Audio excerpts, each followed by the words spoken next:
బయట వినాయకులు చూస్తామన్న, అన్ని వినాయకులు చూస్తాం. అంటే నేను కూడా చెప్తున్నా, చాలా విషయం నేను గిట్లా అన్ని వినాయకులకి చేతులు 2, 6 అట్లుంటాయి. మీకేమో మొత్తం 2 ఎందుకట్లా అన్న?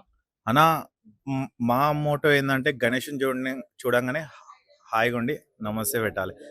కొన్ని గణేషులు ఉంటాయి అన్న, అంటే ఎక్కువ ఉంటాయి, అవి బాగుంటాయి బాగుండవని కాదు, కానీ అవి చూడంగానే ఇట్లా ఒక 5 సెకండ్స్ చెక్ చేస్తాం కదన్న.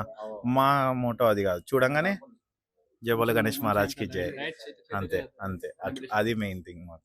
అన్న చూస్తే గిట్లా బయట 12 జ్యోతిర్లింగాలతోని చాలా అద్భుతంగా ఇంట్రెస్ట్ పెట్టినానా. అది ఎట్లా చేసిండు, చేయనీకి ఎన్ని రోజులు పట్టి మొత్తం డెకరేషన్ మొత్తం? అది ఏం లేదన్న, మొత్తం థర్మకోలే. దానికి బ్యాక్గ్రౌండ్ అంటే బ్యాక్ సైడ్ లో మొత్తం అట్లా కట్టెలు పెట్టి కొంచెం సపోర్ట్ చేయడానికి అలా పెడతాం. అండ్ 3 months అయిందన్న, లిటరలీ ఎవ్రీ డే. బోనాల కన్నా ముందే 3 months కష్టపడి చేసాం అందరూ. అంతే అన్న. వీడియో చూసారు కదా, లైక్ షేర్ సబ్స్క్రైబ్ చేసుకుని మరి.